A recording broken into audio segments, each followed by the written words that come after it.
பாபா ஓர் கருணாலயம், பாதம்தான் கமலாலயம். பாபா ஓர் கருணாலயம், பாதம்தான் கமலாலயம். சாயப்பா உறவுகள் அனைவருக்கும் வணக்கம்.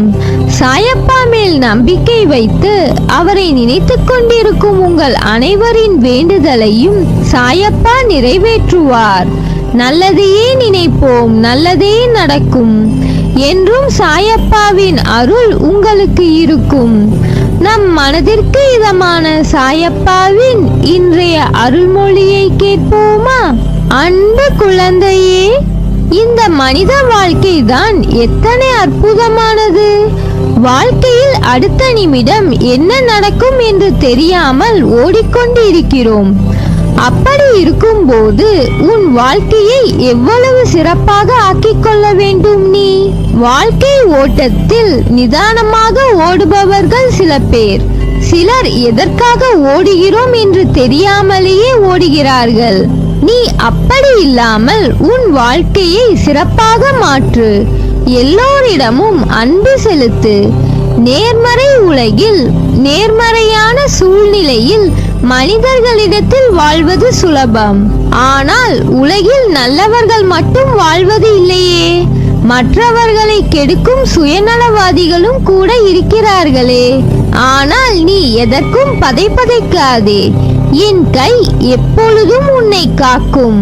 விரைவில் உன்னை பார்த்து நகைத்தவர்களுக்கு முன்னிலையில் உன்னை நிமிர்ந்து பார்க்க செய்வேன். எந்த கெடுதலும் உன்னை நெருங்க முடியாது. அப்பா உன்னிடம் கேட்பது ஒன்றுதான். வாழ்வில் நடக்கும் இன்ப துன்பங்களை உள்ளது உள்ளபடி ஏற்கும் மனப்பான்மையை முழுமையாக வளர்த்துக்கொள். நீ எந்நேரமும் கவலைகளாலும் விரக்தியிலும் மூழ்கியே இருப்பதால் தான் உன்னுடைய கடமைகளில் கவனம் சிதறுகின்றது. எப்பொழுதும் வீழ்ந்து கொண்டே இருக்கிறோம் என்று அறிவிகளோ, காலையில் பூத்து மாலையில் வாடிவிடுவோமே என்று மலர்களோ வருந்துவதில்லை. வீழ்ந்த அருவியே அகண்ட ஆறாக நாம் வாழ்வதற்கு தேவையான வற்றாத ஜீவநதியாக ஓடுகிறது. ஒரு நாள் மட்டுமே பூத்தாலும் அப்பூக்கள் தான் இறைவனடி சேருகிறது. எனவே நான் அடிக்கடி கூறுவது, இங்கு எதுவும் நிரந்தரம் அல்ல, எல்லாம் நன்மைக்கே என்று எடுத்துக்கொள். இவ்வுலகம் நம்மை எப்படி பார்க்குமோ என்று வருந்தாதே. இங்கு உள்ளவர்களின் பார்வைக்கு விளக்கம் அளிக்க முடியாது. சிலர் உன்னை திமிரு பிடித்தவர், கெட்ட எண்ணம் உடையவர் என்றும், சிலர் உன்னை அற்புதமானவர், அன்பானவர் என்றும் கூறுவார்கள். யார் எதை கூறினாலும் நீ உன் வாழ்வில் நேர்மையாகவும் உண்மையாகவும் இரு. வாழ்க்கையில் முன்னேற வேண்டுமேயானால் உன்னை பற்றிய மற்றவர்களின் மதிப்பீடுகளில் இருந்து உன்னை மேம்படுத்த தேவையானதை மட்டும் எடுத்துக்கொள்ள வேண்டும். அவர்கள் கூறுவதில் நல்லது இருந்தால் எடுத்துக்கொள், மற்றதை கவனத்தில் எடுத்துக்கொள்ளாதே. உனக்கு தேவையற்ற வீண் சொற்களை மனதில் இருந்து அழித்து விடு.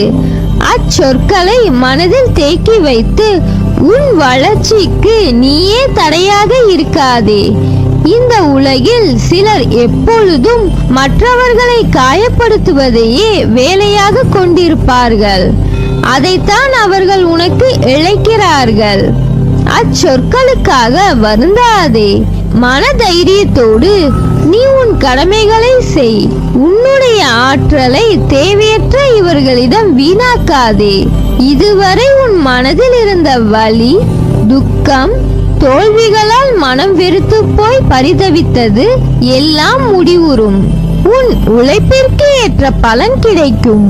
பலமுறை கூறிவிட்டேன், உன் கஷ்டங்களுக்கு காரணம், உனது கவலைகளுக்கு காரணம் உனது கர்மவினை என்றேன். நீயோ நான் எதுவும் பாவம் செய்யவில்லையே, எந்த வகையிலும் தவறு செய்யவில்லையே என்றாய். நீ இந்த ஜென்மத்தில் எதையும் செய்யவில்லைதான். ஆனால் இதற்கு முந்தைய ஜென்மங்கள் எப்படி இருந்தன என்பது உனக்கு தெரியாதே. அதன் விளைவுகளால் கூட இந்த துன்ப நிலை என்பதை நீ உணர்ந்து கொள்ளலாமே. பழைய ஜென்ம விஷயங்களை சொல்லி என்னை சமாதானப்படுத்த நினைக்காதீர்கள். இதற்கு என்ன காரணம் என்பதை சொல்லிவிடுங்கள் என நீ கேட்கலாம். இறைவனின் திருவிளையாடல் உனது வாழ்வில் நடப்பதற்காகவும் நீ துன்பத்தை ஏற்க வேண்டிய நிலை உள்ளது என்பதை மறக்காதே. அப்படியானால் என் கஷ்டம் தொடர்கதையாக இருக்க போகிறதா என கேட்க தோன்றுகிறதா? நிச்சயமாக இல்லை. எப்போது நீ என்னை உறுதியாக பற்றிக்கொள்ள ஆரம்பித்தாயோ அப்போதே நீ விடுதலையின் படியில் காலை வைத்து விட்டாய் என்பதை உறுதியாக நம்பு. அப்படியானால் உனக்கு விடுதலை உறுதி அல்லவா? இந்த சாய் உம்முடைய வியாதியையும் வலியையும் பிரச்சனை போன்ற எதையும் நிர்மூலமாக்கி விடுவேன். அனைவர் மீது கருணை கொண்ட இந்த பக்கீர் அன்புடன் உன்னையும் பாதுகாப்பார். இப்போது நீ பிரச்சனைகள் தடங்கல்கள் என்னும் கடலில் கழுத்து வரை மூழ்கி இருக்கலாம். துக்கமும் வேதனையுமாகிய படுகுழியில் ஆழமாக அமிழ்ந்து போயிருக்கலாம். அதை பற்றி வருத்தப்படாதே, அமைதியாக இரு. நம்பிக்கையோடு என் நாமத்தை இடைவிடாது சிந்திப்பவர்கள் துக்கப்படுவதில்லை. என் மீது விசுவாசம் கொண்ட உனது துக்க நாட்களை முடித்து வைக்க எனக்கு வெகு நேரம் ஆகாது. எனது ஆலய படிகளில் கால் வைத்த பிறகு நீ சுகத்தின் மீதுதான் சவாரி செய்ய போகிறாய். எனது நாமம் உனது உள்ளத்திலும் எனது யோக சக்தியான உதி உன் நெற்றியிலும் இருக்கும் வரை எந்த கெடுதலும் உனக்கு நெருங்க முடியாது. அதனால் நீ எதற்கும் பயப்படாதே, கலங்காதே. உன்னில் நிச்சயம் வெற்றி என்ற தீபத்தை நான் ஏற்றுவேன். உன்னில் பார்க்கும் அனைத்துமாய் அகிலத்தின் ரூபமாய் உனக்கு நான் இருப்பேன். உன் குழப்பம் அனைத்தும் தீரும் காலம் வந்துவிட்டது. இனி வரப்போகும் காலம் உனக்கு ஜெயத்தை மட்டுமே கொடுக்க போகிறது. சந்தோஷமாக இரு. இனி காலமெல்லாம் மகிழ்ச்சியாக இருக்கும். உன் குழப்பங்கள் எல்லாம் தீரும்.